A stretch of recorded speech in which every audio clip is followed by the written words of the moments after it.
Hello and welcome to another Album of Record podcast. I'm Craig Lindell, joined as always by Andrew Schnitke. How is it going, Andrew?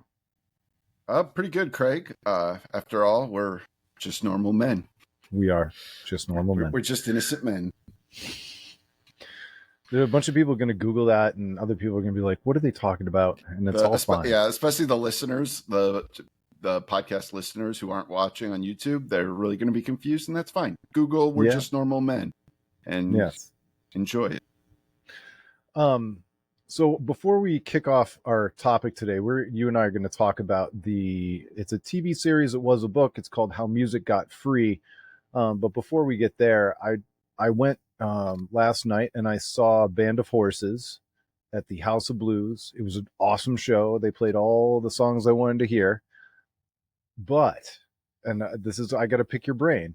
So before the show, because we had a good vantage point, I had my friend with the really fancy Android phone camera take a picture of the set list, and we zoomed all the way in so I could see what they were planning on playing. And I was really happy because they played my favorite song, Ode to the LRC, which is really cool. But then the encore, which was printed on the set list, was supposed to be 2 songs. And they came out and they only played 1 song. And the song that they played wasn't on the list of the encore. So number one, like, I shouldn't have even known that because we snuck a peek at the set list. But 2, does it mean anything other than artist choice? Would you be insulted? Is there any reason why? My gut reaction was that you should definitely take offense to that. I mean, that to me, that's an audible that says, "Man, this crowd sucks." Like we're not giving you guys these 2 songs. We're just gonna play 1 and get out of here. Well, it was a Monday night, and it definitely was not sold out, which is sad. But you got $50 tickets on a Monday night. I love Band of Horses, so it was totally worth it to me. But Monday nights are hard. Was one of the 2 songs The Funeral? Oh no, they played The Funeral before the encore. They don't play a set without playing The Funeral. I was gonna say, they better not mess around with that. No, because then you should be offended. No, I mean, like, if I didn't know, it would have just been an awesome set where they played all the songs I wanted to hear. Right. And like the reality is, like, all joking aside, I mean, you just, bands are made up of people and you don't know what's going on. Maybe somebody wasn't feeling well in the band and just said, I don't have it in me tonight, or or maybe that song has special meaning to them and maybe they liked the crowd and said, hey, this wasn't a sold out crowd, but they still brought it. Let's give them something different, Yeah, and they finished with The General Specific, which is another one of my favorite Band of Horses songs. It's another great one. Yeah. What's funny is I too really like Band of Horses a lot. I saw them open for Pearl Jam. I was at that same show on that tour. And I like them a lot, but like I cannot name many songs of theirs. Like as I'm sitting here trying to think of like their like I would know all of them if I heard them, but to like say what their song titles are, I think I would struggle. And I think that's largely a factor of them existing in the purely digital age of music, when for, bands that I never had like physically own them, or like where you had to like learn the song titles to know how to get, what song you wanted to listen to. When they were all just digital, you just press play and you wouldn't look at it and you didn't know the song titles. For the longest time, I would just know like, oh, I really like track 3. I really like track 6, but I wouldn't know what the names of those songs were. And Band of Horses is a band that has pretty much entirely existed in that period for me. So it's kind of funny that I'm sitting here like trying to think of song titles and not very many are coming to me. And to your point, I'm trying to think if I ever owned any physical media by Band of Horses, or whether they were a pure MP3 level era band for me. The songs that I can all name, by the way, all have the title is prominently in the lyrics. So is there a Ghost, Mary Song, which no, what's the one? No one's gonna love you No like I one's gonna do. love you. Is that the name of the song? No one's gonna love Yep. you. Yeah. Yeah.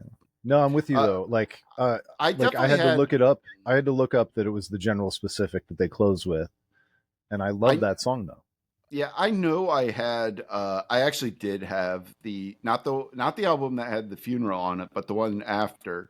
I know the album cover, it's like dark, it's got like water, there's like a moon with a reflection, and I can't even think of the name of that album off the top of my head, but I know I had that on CD because I can remember what the album cover looked like, but I'm pretty sure I just had it in my car, and same problem, like I didn't have the song titles. I would just play it in my car. What a start to their career though, because that first record is called Everything All the Time, and that's kind of the That's right. green, looks like the That's woods. right.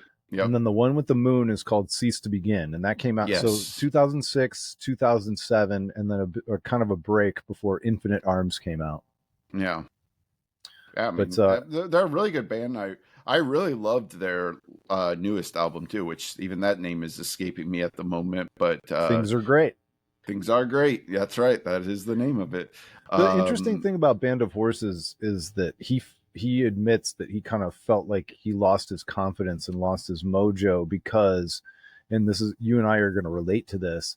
He felt like that he didn't have enough respect for his own guitar playing, and yeah, so he was embarrassed by his own guitar playing, and he finally gave all that up on this newest record, and all of a sudden they sound like a great band again. I think he also didn't he replace all the other members in the band. I think he's the only one left. I think he replaced everybody else in the band, or there was something, or else maybe or maybe he included them more in songwriting. I remember reading about it when Things Are Great came out. There was like a whole thing that like he felt like this was a band that he liked, and maybe he didn't feel that way about the band previously. So, Yeah, uh, there definitely been some lineup changes.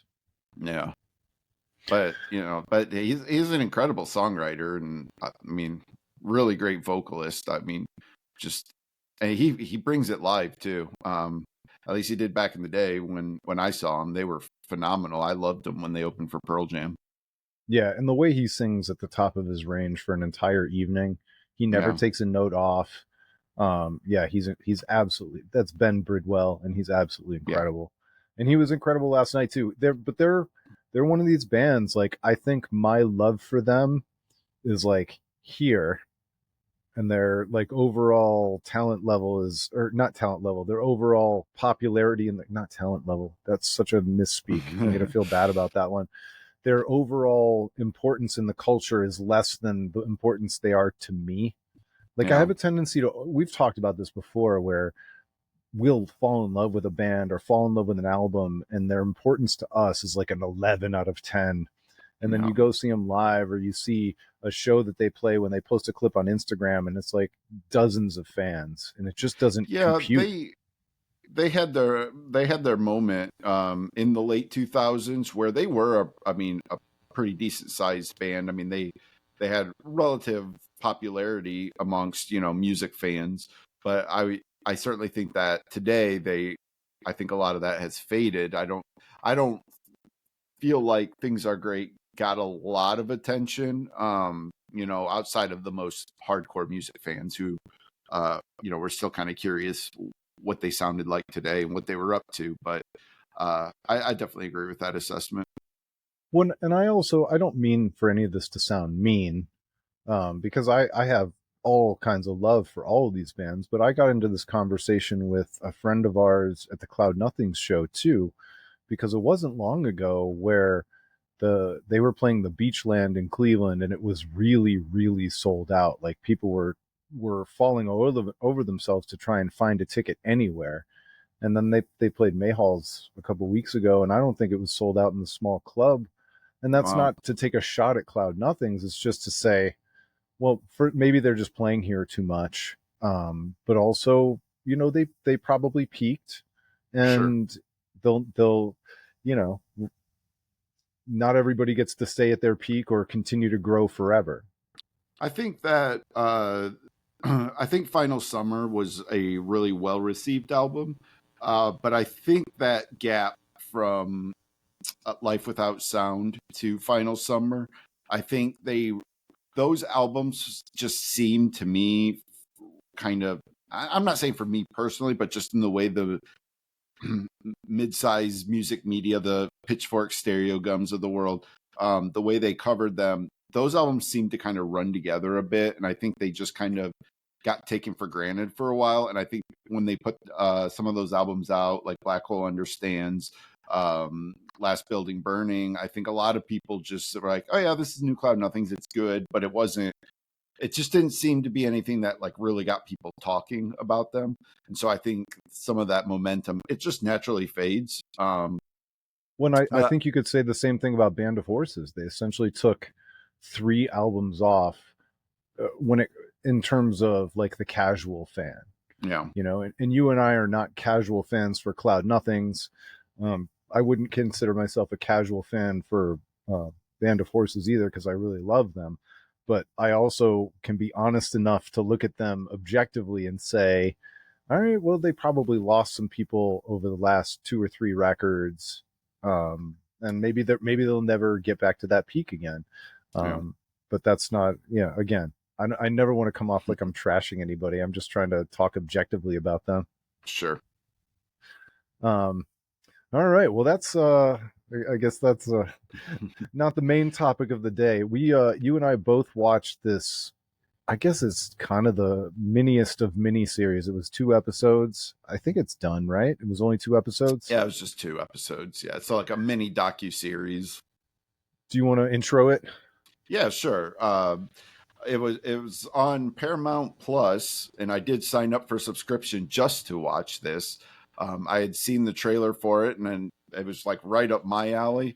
And as Craig mentioned earlier, it's called How Music Got Free, and it talks about that transition, and we've touched on it lately on the show in the past, but I think it'll be fun to really dive into that experience of going from CD sales dominating the music industry to that transition to MP3, but like the iTunes era where people were buying their music, digital music, and then all of a sudden the piracy explosion of that, and then sort of the side effects of that being the pre-releases when albums were leaked, in some cases months before street date.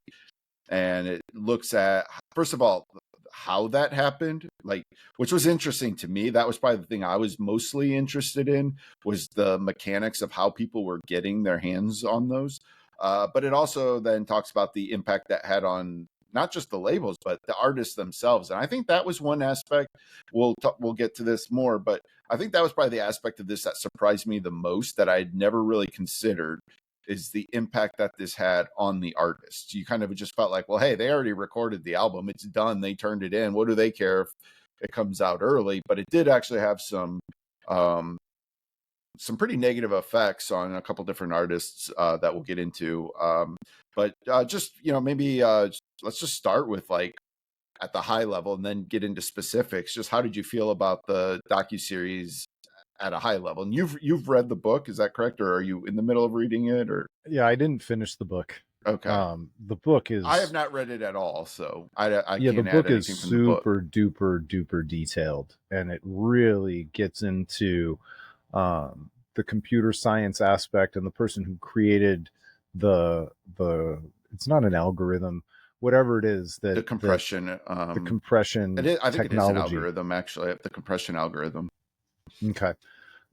So the person who essentially figured out how much of the audio file you can chop off and still have it be basically 100% listenable to human ears without losing any quality for all practical purposes. There's a German guy named Fraunhofer. I don't know his first name, but Yeah, yeah, and I'll get and into why I know that last name, but I'll get into that a little bit later. I don't think that part is the most interesting. I think most people just like to take technology for granted. Oh, the MP3 exists. Now I understand the MP3 and I download them. Um, and then, so I guess my overall take was that I thought it was decent. I thought it was a little bit chaotic. I thought the storytelling was all over the place. There were so many cuts to so many different talking heads that it felt like just cut, cut, cut. All right, now we got Eminem. Now we got 50 Cent. Now we've got, this guy who I've barely ever heard of. This, I know Jimmy Iovine, but other record executives who weren't necessarily top of mind for me. And I just found the storytelling to be If kind of chaotic. if people listen to Eminem albums, they'll know some of the names because the Berman. Oh my God, I can't Yeah, believe I'm drawing a blank on his first name. But these and then these are guys that were in his skits on his albums. He would have skits where the guys would be like calling Eminem into their office and being like, "What the hell are these lyrics? I can't sell this." Like Steve Berman. Steve Berman, yeah. And then there was another one too that's been in some of his skits too. But yeah, I thought it was like my issue with it. I think was though that it was very much told from the perspective of this management and artist group. I think Eminem executive produced this, I believe, and actually so did LeBron James, and it was LeBron and Mavericks entertainment company was involved with it, but it was very much a narrow perspective. I would have liked to if they would have included maybe a little bit more variety of artists. They would show clips from when bands had talked, notoriously the Lars Ulrich talking to the media about Napster, they had clips of that, but I would have liked to have heard more of them like actually interviewed for this series. So it was a sort of narrow point of view being told.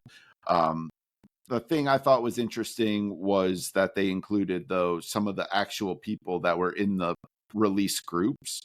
I thought that was kind of interesting, but it wasn't, I would say it wasn't as, I almost would have liked a little bit more detail on the actual process of getting the music out of that factory. They mentioned that they were sneaking that music out, but they never really talked about what it was they were doing. And I would have liked a little bit more detail on maybe some of the mechanics of that. Maybe they couldn't for legal reasons, I don't know, but that side of it, I thought they kind of just skimmed over. Like, yeah, so they just got the music out. Well, mechanically, how did that work? How did that happen? Some of that stuff. So that was one part of it. And so first of all, I agree with you about the people from the factory, the people who are actually kind of getting the music out of the factory. The other part that, and maybe I just missed it, but the other part that I didn't understand is they kept talking about how the people who were sneaking the music out were making money, and I kept trying to figure out where the money was coming from and who had the money to pay. I mean, if we're all stealing, right, and we're doing it Yeah. for noble purposes because music wants to be free, who's got the thousands and thousands of dollars to pay anybody for anything in that there's no transaction? I noticed that as well too. So the sort of mastermind of this, I don't remember the individual's name, but he's a guy who worked at this factory. By all accounts, a genius with the computer. He kind of figured out how Factory worker Del Glover. Del Glover, yep, and he kind of was the one who figured out how to get these pre-releases to the release groups. But he mentioned that he was doing it for money. Like he was making money out of this. My guess was that he was selling these copies to people who maybe didn't have internet access or their own personal computers. That was sort of the impression I got trying to read between the lines, but it does beg the question, how much money could he have really made selling, if he was selling them for $5, or whatever, even $10, which would still be a discount for what you would get it at the CD store. But it's your client base is it's a pretty shallow pool because, like you said, anybody with computer access who had even the slightest bit of curiosity about it could easily figure out how to get that music for free. So that was just my guess on how he did that.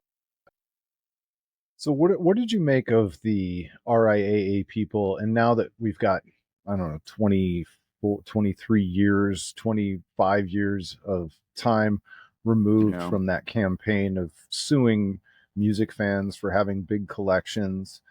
I remember feeling conflicted at the time because, on the one hand, I did partake in a little bit of the music theft, but on the other hand, it always seemed like bad strategy to sue regular people.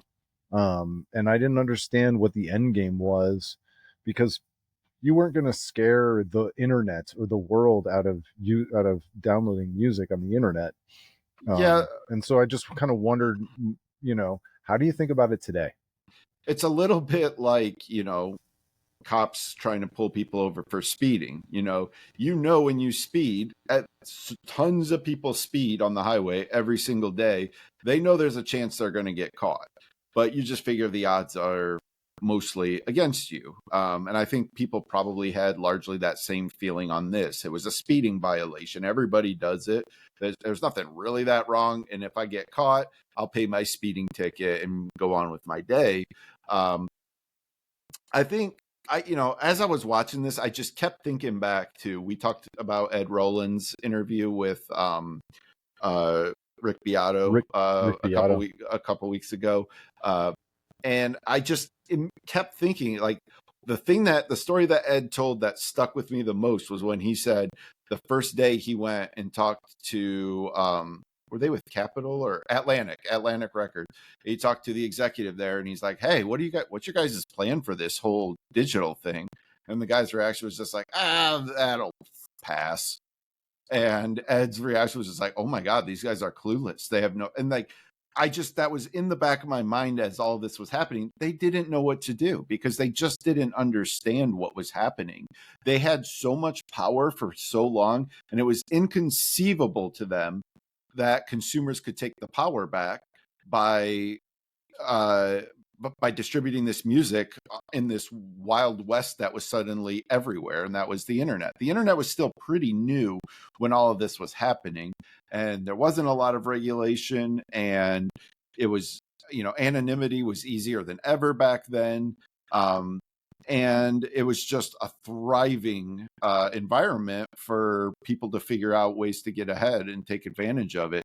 And so, not to sound like I'm glamorizing, breaking the law or anything, but it was a case where the consumers did take the power back uh, from the studios, and it was clear that these labels, for them, it was never about the music. It was purely a product. They were selling this product, and they just didn't understand the passion of music fans. You heard so many of these guys talk about, like, the people who were releasing it, other than was it Del Glover? I already forgot. Other Yeah. than Del Glover, the guys who were in these release groups, the anonymous people who were a part of these groups that would release these MP3s, they talked about it and they said, "Look, it wasn't for money. We didn't sell anything. For us, it was purely because we just loved music so much. And if we could listen to a new album, even one day early, we wanted to do that." Now it became competitive, and it was suddenly one day wasn't good enough. It had to be a week. And then 1 week wasn't enough, 2 weeks, and then months. And then you started having some crazy releases. I remember 9 Inch Nails, The Fragile, that one released many, many months ahead of time. I think Chris Cornell's Euphoria Morning. I seem to recall that being out Yep. way ahead of time. And it was interesting to hear Dave Grohl talk about "You Know You're Right," the final Yeah, Nirvana that's song that right. they never really intended to get out there. And that's one of my favorite Nirvana songs to this day. And they didn't really talk about how that one happened, because I am still curious about how that one happened. That one's a little bit different, because so maybe we'll talk first here. So Yeah. How do essentially, we get this thing organized? yeah, the gist of how this was happening was in North Carolina or South Carolina. I think it was North Carolina. I think it was in North Carolina. Was this plant where they made the CDs, and so these albums would come in these like high security briefcases, the master disc, and they would be in these quality controlled rooms, and they would duplicate this disc and then create the CDs. They would produce the actual CDs and all the packaging and everything. And at some point, the workers in this factory figured out, like, hey, nobody's really paying attention. We can get these CDs out of this factory.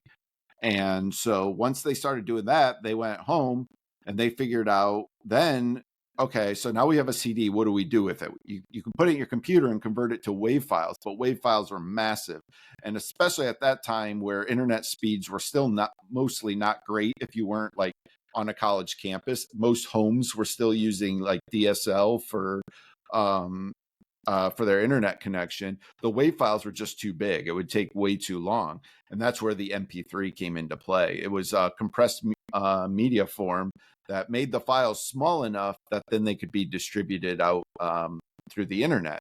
And so one of the funny things about this... just so people kind of understand the time period, like you and I were in college, so we had T1s or T3 lines in our dorms where we were physically connected to the network and it had the super fast internet, but like Wi-Fi was not even close to. It didn't even happen yet. It wasn't a thing. It was probably another 10 years away. And I a lot of people our age are going, yeah, I know. But I just remember, because I was a super dork at like 15 or 16. I was on bulletin board systems, and these were the days where if you loaded a picture, it like a line at a time of a picture from top would load, to bottom. Like it was a dot matrix printer printing out an accounting statement. And by the end of it, you would see the picture finally. And if you wanted to listen to radio, it was that real audio format, which sounded like you were listening to audio underwater. Yeah, it was so bad. And so by the time MP3s come out at 128K or whatever, it was magic. It was absolute magic, because you could download 11 or 12 songs from a record, from an album, and especially in a college dorm room with a T1 in seconds, absolute seconds. And colleges were the ones that fed all this music piracy. Once it was released, the colleges are the places where all those high-speed internet connections were seeding peer-to-peer, seeding peer-to-peer files so that people around the internet could download them. So do you remember the first MP3 you downloaded by any chance? Do you actually remember it? So I remember the first one I did was Yellow Ledbetter. This was still when I was in high school. A friend of mine showed me what MP3s were. And like you said, it was magic. And so I went home after everybody went to bed. We were on dial-up. We only had one phone line, so it was going to tie up the line. So I had to wait till my parents went to bed. I fired up the modem and I started a download of Yellow Ledbetter, and I went to bed because it was going to take all night to download just the one song. So I woke up in the morning. Sure enough, the song was downloaded. I had the very primitive Winamp 1, and I hit play on it, and it was just amazing. Like, oh my gosh, I somehow pulled out of the ether Yellow Ledbetter onto this machine, and it was such a revolution in my mind. But I didn't download a lot of MP3s because, like I said, I mean, they took forever on dial-up. I mean, I think we were on 28.8 because I lived out in rural Northwest Ohio. So like, I mean, we're talking like very slow dial-up speeds at that point. But so then I went to college, got hooked up to a T1. And by the way, none of this was new to me, because when I was in high school, I was such a geek. They saw the look in my eye and they got the second phone line just for internet. And I was part of, I wasn't cracking computer programs and pirating computer programs and sharing them with the world, but I was certainly downloading cracked games and cracked programs.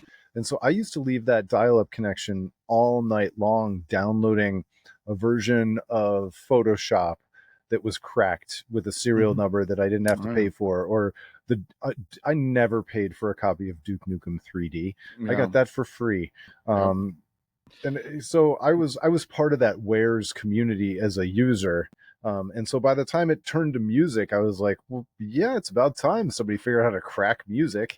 I in or I had ordered online when I was in college. I don't remember what it was called, but it was basically a computer chip that you would solder onto your PlayStation, Yes. and it would bridge over the security check, or that would check to make sure a disk was authentic. So disks were signed with a key, and there was one particular circuit on the board that would check that. So if people figured out, well, if you just solder over it, you bypass that signal, it would jump over it.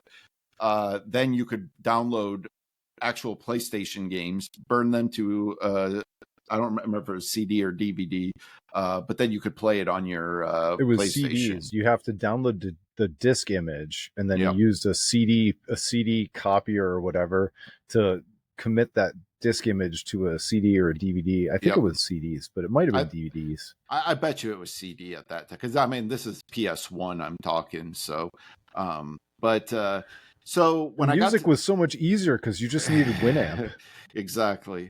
So to share a little bit of my connection to all of this, so when I went to college, then I got my hooked up to the T1 line. Ohio State had a network, so you could see everybody else's computer. Everybody could have a shared folder, and you would put whatever you wanted in that shared folder, and anybody inside Ohio State could open that folder and see what was inside of it. So you had to be careful, obviously, what you put in there, but tons of people put music in there. And so we would just be up like all night going through people's folders, finding music you want, boop, pull it down into your folder onto your computer. So I was doing that for a while. And then I started figuring out like, well, okay, this is fine, but I want to be able to search for what I want. And that's when I got uh through, I don't even remember how I got started, but probably just searching the internet or talking to people. I started using IRC. And so IRC was a internet relay chat program. The one I used was MIRC. I don't know if you ever used that one. Of course, I But did. and so essentially these were anonymous chat rooms that you would go into, and they would have trigger commands, and you could just search for what it was you wanted. If you saw what you wanted, it would have a trigger command. You'd put that trigger command in, and it would download. You could download that album. And so I started talking to people, and I'd mentioned, that I was in college, and I probably even mentioned that I was at Ohio State. And I had through the years amassed my own collection of Pearl Jam bootlegs, and I had tons of like what at that time were considered rare bootlegs. And I started sharing those with people, and I got connected with somebody who was in a release group called Bootleg Kings. BLK was what their name was. And they were like, hey, can you go to, the mom and pop music stores on campus? Because they used to all sell bootlegs at these things, you know, find They these used to label them bootlegs imports. or imports. Yeah. Yeah. And they were like, hey, if you can get your hands on those and start ripping them and uploading them to these top lists, we'll let you in the group. And so I did that. I did that for a while. I You're like, uploaded. man, I was going to buy those anyway. Yeah. And so I did that for a while. And then that group merged with an actual proper group called KSI. And in the docuseries, they talk about the three big groups being APC, RNS, and I'm drawing a blank on the other one. Or maybe they only focused on those two in the docuseries, but the other big one at the time was REV. Well, then there was a tier like kind of below that, and that's where KSI was.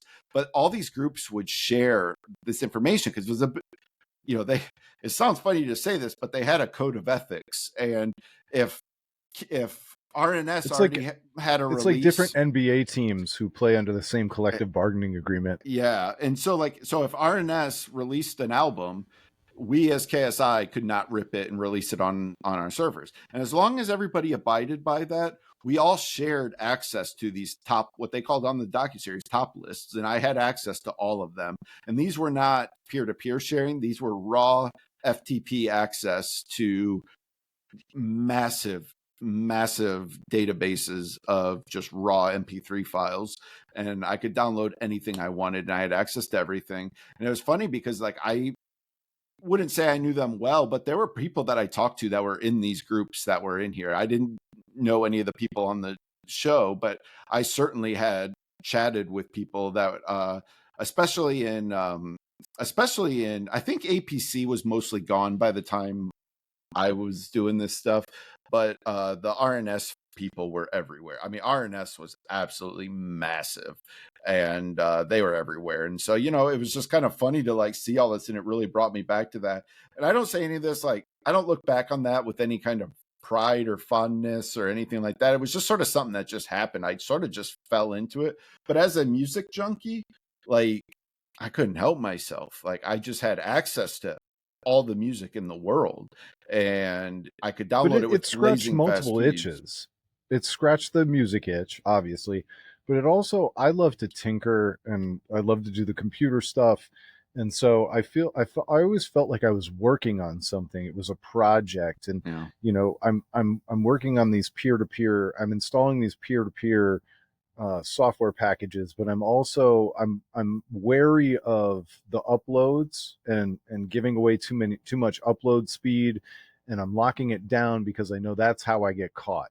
You don't get caught for downloading it; you get caught for uploading. And so, Mm-hmm.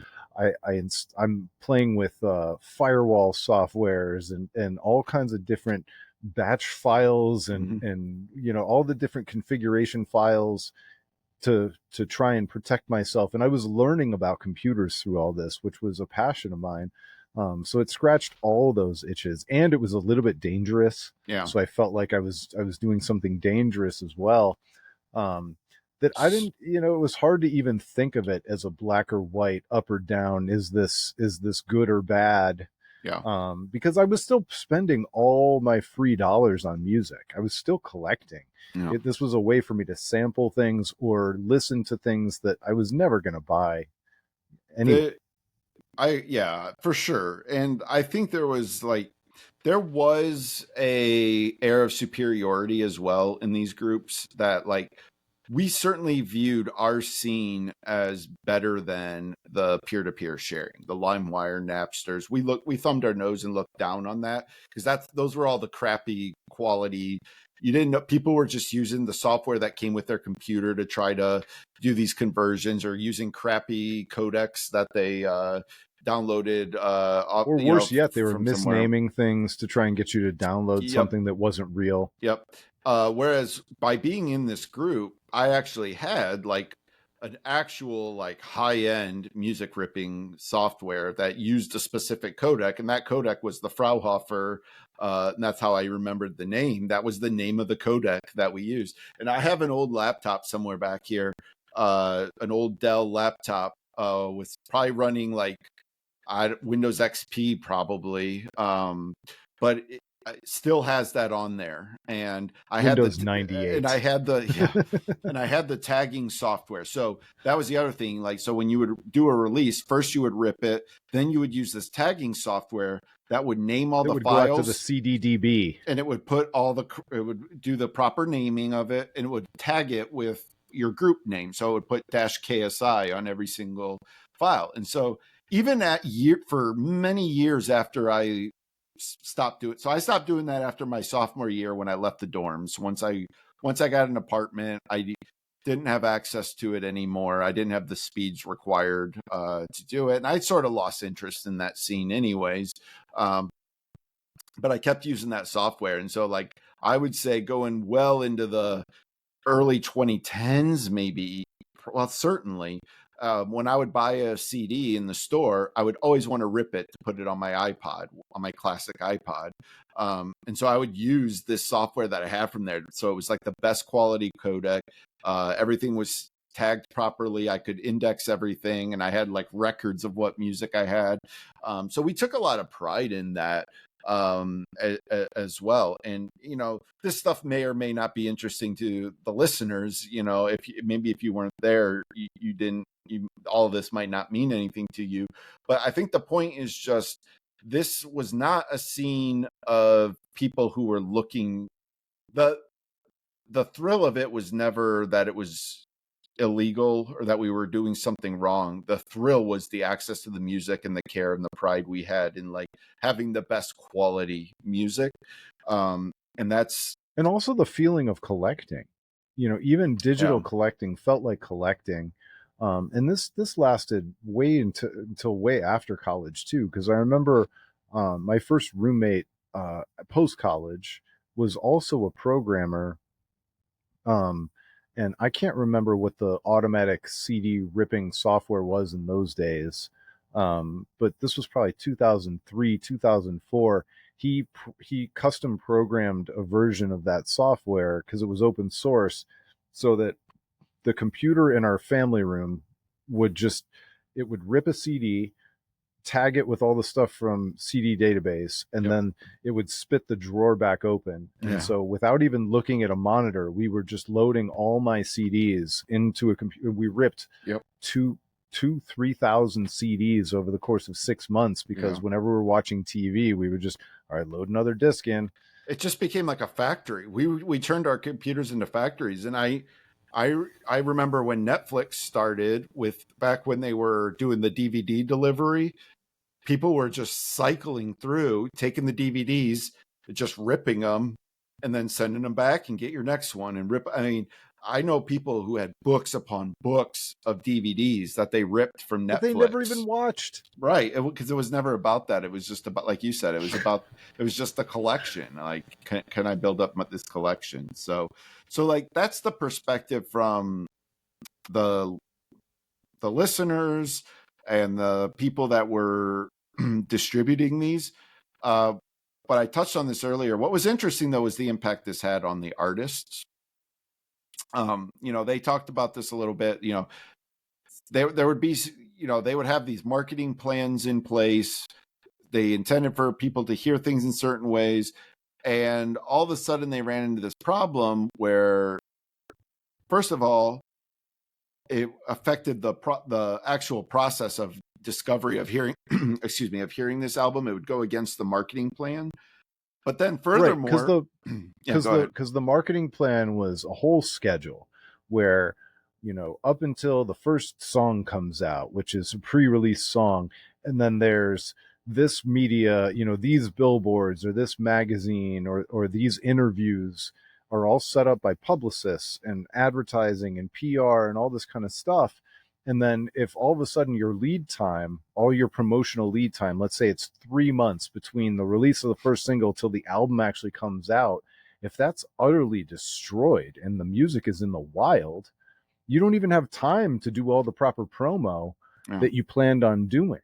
And so all these record executives basically built pivots into all their plans. Yep. And then I'll And, kick it back to you. and then the second thing that happened after that was they started to realize, even after doing all this, they had another problem.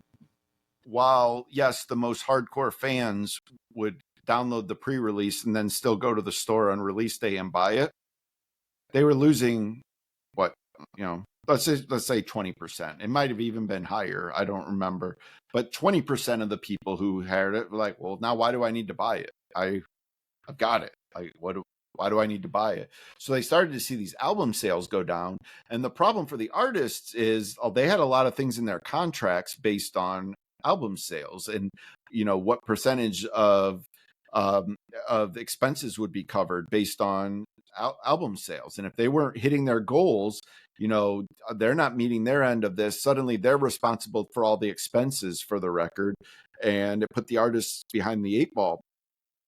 And so Well, what they, let me interrupt for a second, yeah, because one of the artists that they talked about this with was 50 Cent. And who is he competing Kanye, against?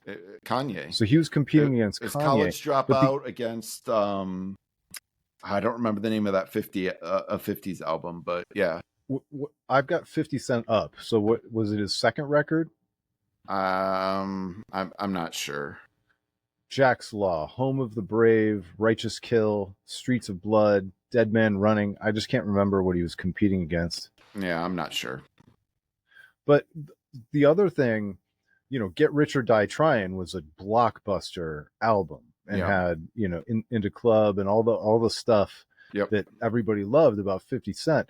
But the thing is that the other thing that these pre-releases did was, if your album didn't live up to the hype, if it wasn't great or wasn't as good as the last one, everybody got the preview. You weren't going to sell this record based on the one really good single the way you used to even Correct. 10 years prior. Yep. And so when I'm sitting there hearing 50 Cent complain about not beating Kanye, I'm going, well, maybe you would have beaten Kanye, but it would have been, people would have been buying that record based on past performance, not the current record. And Sure. because people got to hear your record, they just decided it wasn't worth it. Right. But it's also is the question, though, if one gets released earlier than the other, that could impact sales, not just because of early perception and how people receive it, but also just in terms of if one has been released longer. Like, so if one got released first and it's been out longer, the hype dies down and people aren't as eager to go buy it as they are for maybe the second one that gets released. But so what happened is, all of a sudden these artists and labels started figuring out, like, well, okay, we need to hurry up. Like, this just got released. It's on the internet, but we still need to sell this. Let's hurry up and tack on some bonus tracks. Let's include a DVD of something. And they started packing all these bonus features to try to get people into the stores to buy it. And I'm sure anybody our age remembers, you would get like the Sunday Best Buy ad and you'd look at the new music releases coming out on Tuesday, and almost every major release came with some kind of bonus. Like, buy this, get a live disc, get some other outtakes or there was always some kind of exclusive bonus, and they were doing this to try to get people to still buy the albums even though it had been released. And I talked a little bit about a famous example of this is Pearl Jam's Giveaway, which was supposed to be released through Best Buy, and then it ended up at the last minute. They found out they didn't have the rights to do that, and so they had to pull it. And Pearl Jam just released that themselves last year on Record Store Day on vinyl. But it just created this sort of environment of uncertainty where suddenly, like, nobody understood how to sell music. And when Apple came along and had the iTunes, I think record labels thought, okay, this is our savior. This is the thing that's going to save us. And Which I think came out first, iTunes or the iPod? Definitely iTunes. iTunes was around well before the iPod. But it was, I think iTunes, I think that was like just a media player of any type. And then particularly, like, if you put a CD into your Apple computer, it would pull up iTunes. They had a Windows version of iTunes, but it was garbage. But All right, you ready? Yeah. iTunes came out January 9th, 2001. Yeah. And the iPod came out November 10th, 2001. Oh, wow. So only 9 months later. Yeah, I guess that was closer than it felt in my head. But and discontinued May 10th, 2022. Rest in peace, iPod. Yep, it's amazing. Yeah, so the idea was I'm supposed sorry, to I be, derailed you. You did, but the idea was just supposed to be that iTunes was going to be the savior, because now everybody was still going to buy music. They would just buy it digitally instead. And Apple had, and how brilliant was Apple to release the store 9 months ahead of the player? Yeah. So that they provided both the solution but they were still serving a tool for the problem. But if they had released the iPod first to serve all the piracy without first giving a legitimate store, but at 99 cents a song, it really wasn't. I couldn't bring myself in those days to buy digital first, because I could still buy the disc and rip it, and then I would have the disc as well, so I never really bought into the whole MP3 buying thing. I bought in when streaming showed up. Yeah. But I was all physical media and then ripping for my own use Well, and before the that. problem at that time too, though, was everybody was guarding their music. Like, so if you bought from iTunes, you could only listen to that music file in iTunes or on I an forgot iPod. because iTunes didn't use MP3; they used that AAC M4A, format. yeah. And so as a result, you like suddenly had a situation where, well, what if I want to buy this one from Apple, this one from Amazon? Now I have two different things that have rights. And then even like some CDs even made it where when you would rip them, they would be encoded to your computer. And so you could only play them on your computer. You couldn't move it to another device of yours. And this is where I'm sure somewhere like the record labels thought like this is a great idea because now we control, like, people can't pass this around. But all they did was make people just entirely discard this concept. Like they're like, well, I'm not going to get involved in that at all because, hey, over here the piracy is still happening. And when I download that MP3, I can put it on my iPod, I can play it on my Windows computer, I can burn it to CD and listen in my car. I can, whatever device, your Zune, you could play it on your Zune, So it just, they just never really understood that what it was that was appealing to consumers about digital music. They've always just viewed it purely as the commodity, the sale of the record. They never understood the lifestyle choices people were making around the music itself.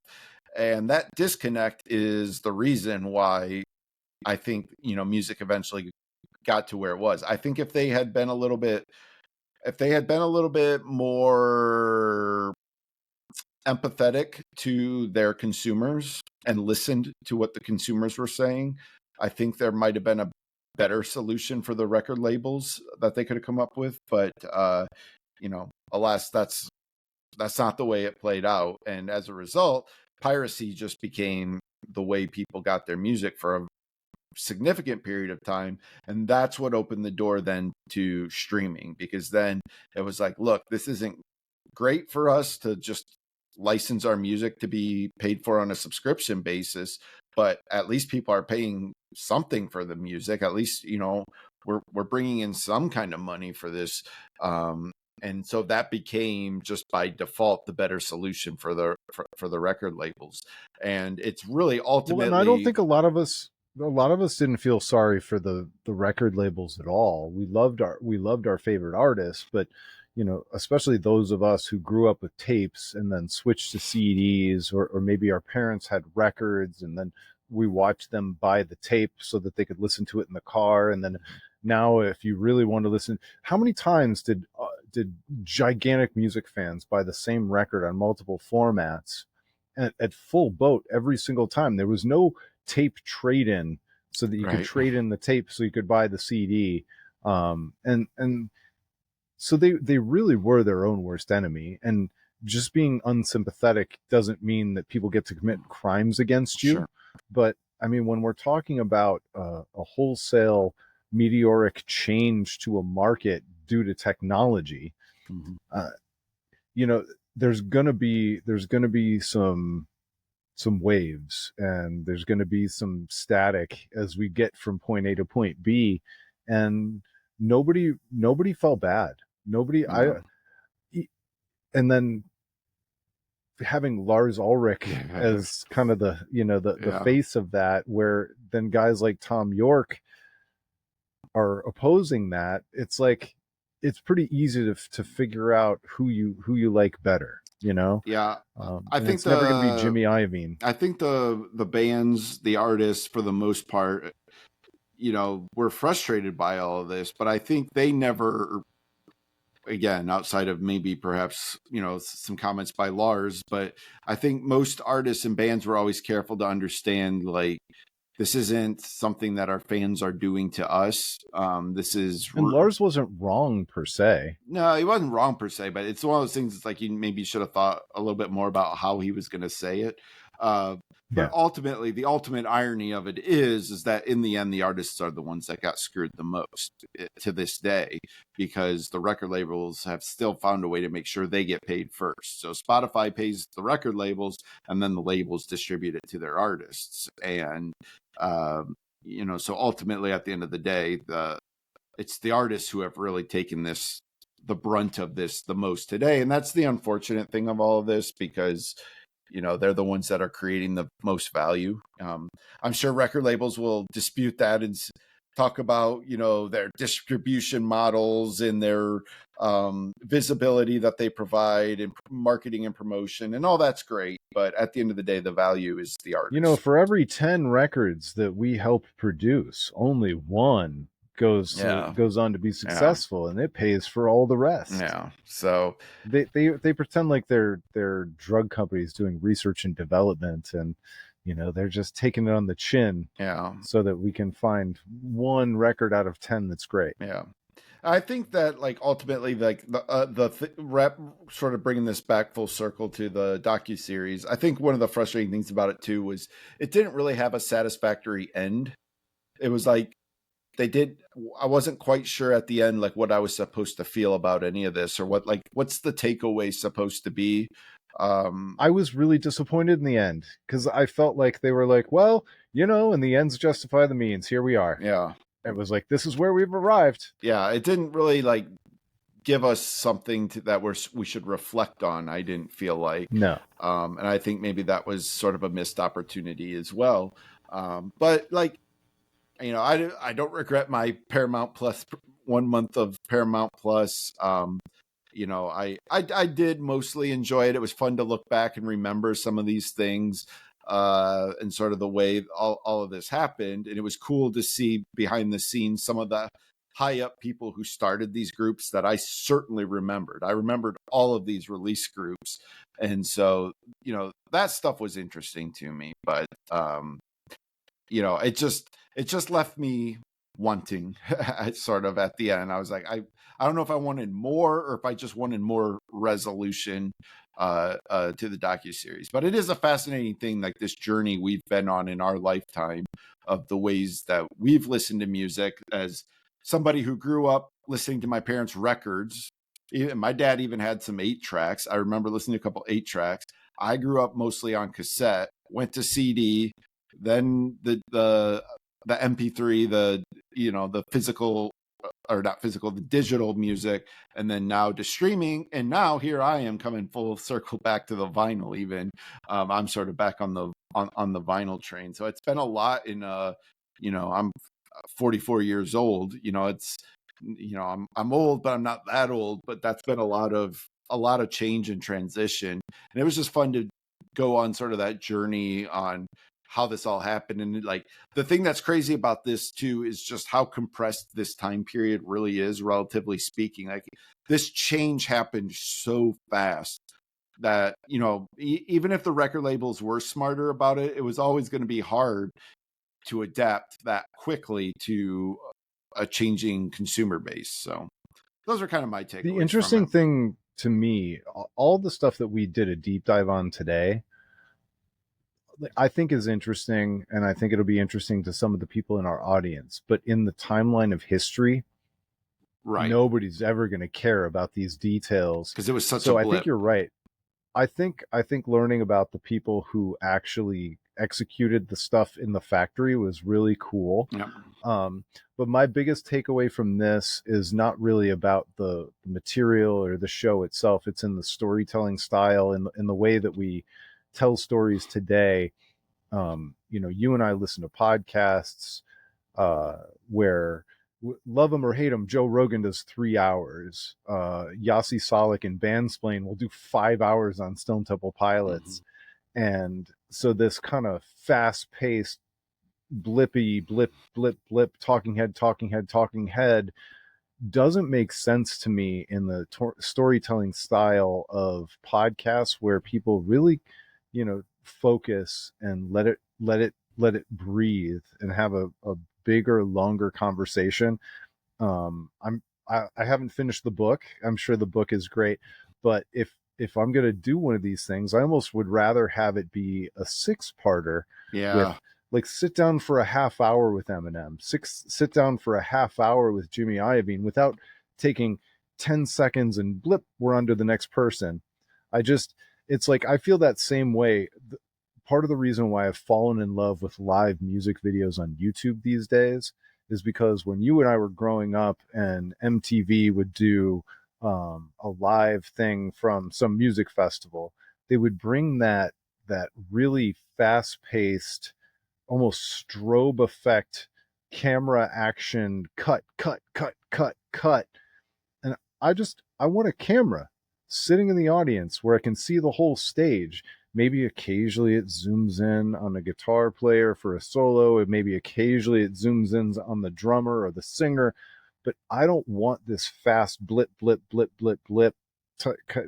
You know, don't titillate me with your camera angles. Especially Um, as somebody who, would be playing guitar and trying to learn songs, and you want to watch what they're doing, and then you realize, wait, they're not even, that's not even what they're playing. Like, this clearly isn't, they're not actually playing this part. This is cut from another part of them playing. Like, and like, is there anything worse when the video editor is not a drummer or yeah, doesn't understand drums, and the drummer's on the upbeat when he should be on the downbeat? it's so Drives me awkward. It's crazy. so awkward. Yeah. Um, anyway, any final thoughts? We all of a sudden it's been an hour. I know. I don't know. Yeah, I almost feel like we rushed this in some ways. I And know. to your point, this is where, like, this story probably deserved to be told over a longer period. So it was compressed into 2 episodes, and we're trying to compress it into an hour long discussion. I'm sure I forgot a lot of things that I'd wanted to talk about this uh, episode. I would have no problems recommending this to somebody to watch. If you're a Yeah. music fan, I would say absolutely watch it.